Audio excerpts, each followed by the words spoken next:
Hey, why are you acting like it's normal to show up? Auntie, I told you to skip my wedding. My niece sneered as she asked me not to attend her wedding. Ever since my brother passed away 11 years ago, I had raised her like she was my own daughter. But there was a reason she suddenly started hurting such harsh words at me. My name is Effie, and my brother, Jason, was 12 years older than me. Jason was a kind soul. When we were young, he'd hold my hand as we ran errands, help me practice riding my bicycle, and shower me with love. The year I entered middle school was also the year my beloved brother got married and moved out. I remember Jason and his wife's wedding being full of joy. I clapped so hard my palms ached. The following year, a baby girl was born to Jason and his wife, Mary.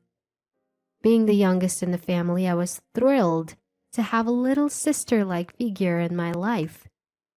We named her Heidi, and I loved her as much as my brother had loved me. Even after Heidi was born, my brother and his wife continued to dote on me, and from middle school to high school, I frequently visited their home and spent time as a part of their family. While sitting at lunch one day, I thought to myself that I hadn't seen Heidi in a while. I was now 27 years old and working for a major fruit wholesale company, directly dealing with fruit farmers for various regions. I was not initially familiar with agriculture, but I learned a bit each day by listening to the voices of the producers, and I was now a leading staff among the employees, trusted with guiding my colleagues. One stormy day, I received sudden news that shocked me.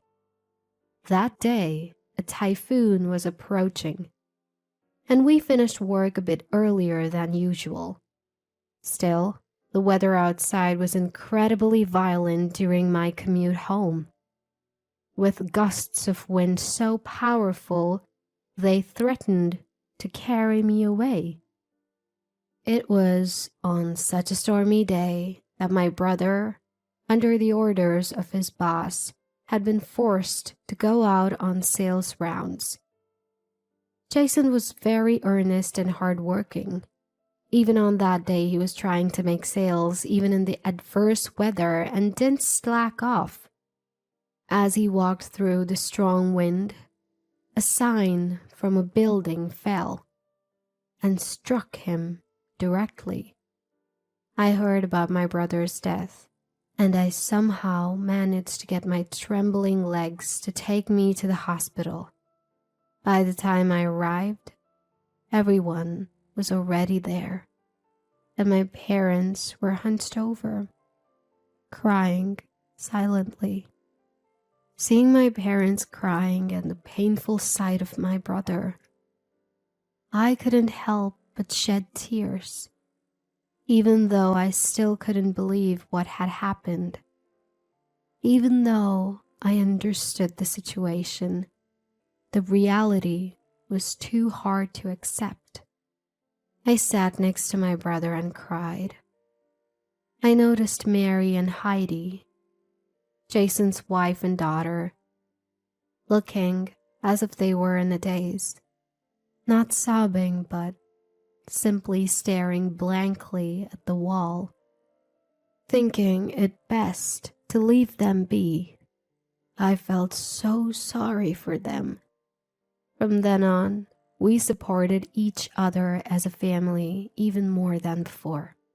Mary, who is currently on leave from work, was a part-time worker within the scope of dependent support, and she will need a job in the future to sustain her life. My parents and I decided to support Heidi and Mary's future, including her re-employment with all our might.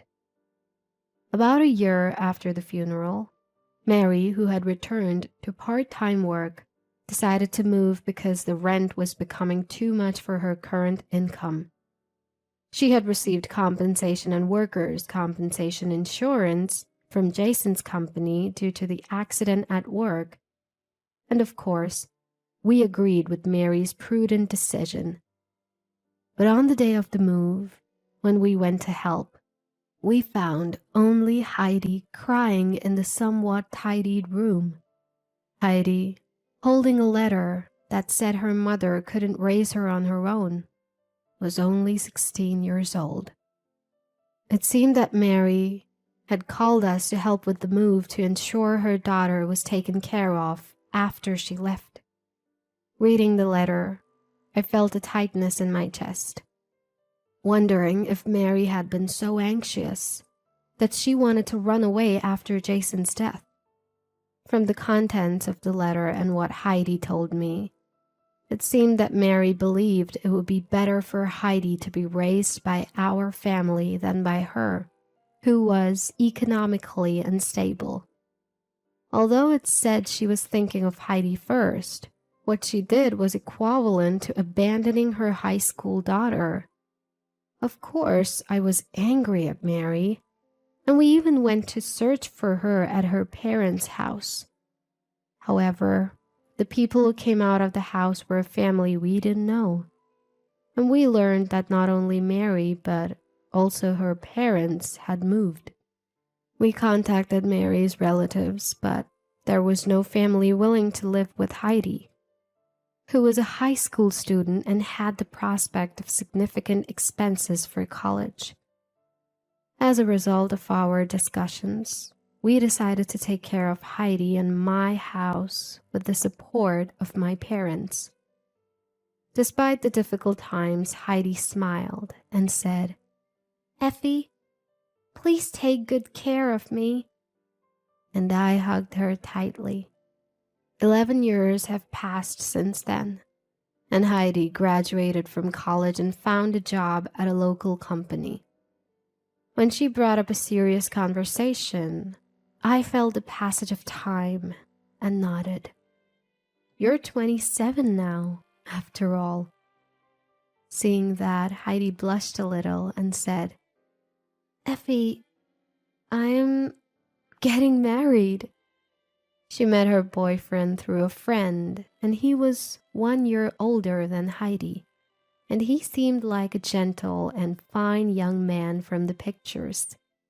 According to Heidi, he really cares about her, and although he is usually reliable, he can be a bit off at times, and she likes that part of him too. I was really happy and repeated congratulations so many times that Heidi was amazed. The man seems to be quite busy, and I haven't met him face to face yet. Heidi would try to set up dates for me to see him, but it always falled on days that I was busy. But, in spite of her boyfriend's busy schedule, he actively participated in the wedding preparations, and Heidi seemed truly happy. When they shared with me that their ideal plan was beyond their budget, I remember my brother's wonderful wedding. I wanted Heidi to have the most memorable wedding, one that would make her happy for the rest of her life. I provided financial support as much as possible and looked forward to a ceremony filled with Heidi's dreams. On the long-awaited wedding day, as it was time to leave, I urged Heidi to prepare and made my final check on my belongings.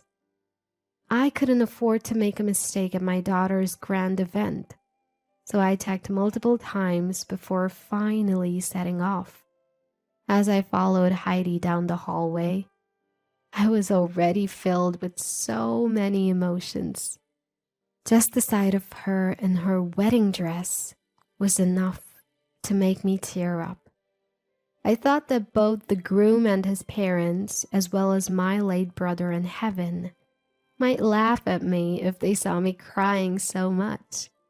Still, I found these moments of contemplation to be a joy. Just as we got to the front door, Heidi turned around abruptly. She smiled gently at me and said, "Don't come, Auntie." "Huh?" "I'm telling you to not attend my wedding, Aunt Effie." I stared at Heidi, unable to comprehend what she had just told me. She burst out laughing at my confusion. "Why do you think you have the right to attend my wedding? No matter how much you did for me to replace my mother, you're still my aunt, an outsider, right? There's no way I can introduce you as my mother to my guests." The words spoken by my niece, whom I had lived with and cherished for over 10 years, were shockingly hurtful. Indeed, I am not her biological mother. No matter how much time has passed, Heidi never called me her mom. The reality that to Heidi, her only mother was Mary, finally hit me again. I was left speechless by Heidi's words, which she uttered with a smile. There was a moment when I thought, despite having raised her this far, but I realized it was a one-sided and arrogant sentiment. It is indeed regrettable that I cannot witness my daughter's grand event. But if this is for Heidi's happiness, I will do as she says. Suppressing my feelings, I told her that I understood and gave her my blessings and decided to absent myself from the wedding. Several hours later, Heidi returned home while I was still recovering from the shock. She came into the living room laughing cheerfully, and to my surprise, behind her was Mary, who had disappeared 11 years ago. "Long time no see, Effie. You've aged a lot." Mary, who made quite a light-hearted entrance, extended her hand towards me the moment she saw my speechless face. "I'm sure you know that my daughter got married. Give us a gift. $10,000 will do. You'll be down to offer Heidi that amount, right, Auntie Effie?" Her red lipstick-clad mouth curled into a smirk. Heidi, standing next to Mary, echoed her mother's words with a similar smile. As they urged me to cough up the money quickly, the two started revealing a shocking truth. In fact, Mary's disappearance was a scheme to freely spend the insurance money and the funds from my brother's company. Mary, who had been working part-time and left the household finances to my brother, seemed to have completely changed after suddenly coming into a lot of money. Although she had never been poor, she became stingy about spending the money she had acquired, even on her daughter. Once she realized that she could control everything, her greed led her to use me, a single woman with a stable life, to raise Heidi so she could save on major expenses like college tuition. And terrifyingly, this all was a farce that Heidi was aware of. Only our family thought Mary had disappeared. She and Heidi were secretly contacting each other on their phones to prevent us from finding out, and they eventually started meeting once a month. When Heidi became a college student, her spending increased dramatically, and I heard she had started a part-time job, but in reality, she was receiving pocket money from Mary and hanging out. For Heidi, who was in her partying phase, Mary, who gave her money and let her do as she pleased every month, was undeniably the best mother. That's why Heidi coldly laughed. She deliberately refused to call me mom, knowing how much I loved her as my daughter. After Mary finished revealing the truth about her disappearance, She laughed mockingly and said, "Oh, did you perhaps use up all your savings and can't afford a gift anymore? But well, it was a more lavish ceremony than expected, so I'm proud as a mother who supported her financially for her wedding. Right, Auntie?" Mom, you're so mean. From now on, you should say for yourself. I absolutely won't take care of you after your retirement. It was fun being your pretend daughter, but bye-bye now. The two of them laughed heartily, stating that they would take the wedding expenses as a combination of a wedding gift and severance payment. They declared to cut off ties with me and left the house, claiming to attend their after party and dinner with friends. Left behind, I was too overwhelmed by shock to comprehend the events of the past 11 years. About 30 minutes later, my parents arrived. They had been shocked at the wedding when Mary appeared as Heidi's mother, but didn't want to ruin their granddaughter's big day, so they stayed put until the ceremony ended. Afterwards, they had been looking for Mary. Unable to find her and unable to reach me, they decided to check on me at home. Seeing my parents, I broke down in tears. When I tearfully confessed everything about Heidi and Mary's scheme, my parents were furious. However, even if my parents wanted to talk directly, it seemed that Heidi had already switched off her phone and we couldn't reach her. We could have tried to locate Heidi through Jason's family, but we had raised Heidi because we wanted to. Confronting them would make us feel better because we never expected anything in return. We could have hired a lawyer to claim back my money, but I just didn't have the courage to sue my own daughter, whom I had cherished and raised for over 10 years. After discussing the situation, we decided to let it go, as they wished. We decided to sever our ties and bury everything in the past. Once free from the situation, I took the bold step of resigning from the company I had been working for and started my own fruit wine manufacturing business. I used domestically produced fruit that could be sold due to irregular shapes or fruits that were partially damaged due to weather conditions to develop and produce my products. My new venture, which I started with the idea of reducing fruit waste while still working at my previous company, gradually gained support from not only farmers but also various supporters due to the growing concern about food waste. Though it was challenging as I embarked on this new journey, the connections I made during my corporate career helped me immensely, and I made steady progress.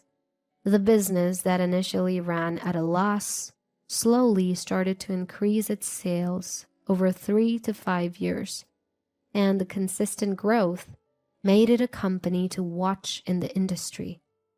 One day, Heidi suddenly visited my office. She was already crying when she arrived and ran towards me as soon as she spotted me.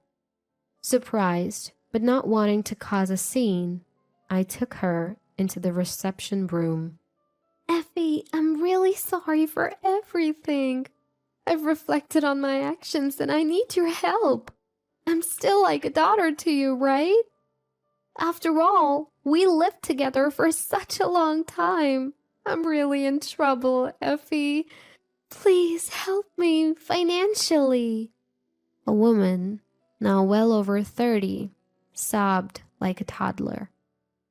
A receptionist who Heidi seemed to have pushed past arrived out of breath with several other staff members, all trying to drag Heidi out of the office. Watching this scene, I felt disheartened. She was, after all, after my money. According to Heidi, by the time Mary had appeared before me, she had almost exhausted all the money she had. Unaware of this, Newlyweds Heidi and Jason expected support from Mary and willingly invited her to live with them. Initially, their life together seemed to go well, but everything changed when they built a new house. Heidi's husband took out a hefty loan to build a house with unique architectural features, expecting his mother-in-law to pay for it. Heidi wanted a kitchen with the latest equipment, and Mary, assuming her son-in-law was well off, chose the best from wallpapers to lighting for her room. Their loan turned out to be a heavy burden as everyone was relying on someone else's money. To make matters worse, their lifestyle was beyond their means, and Mary's money was already depleted.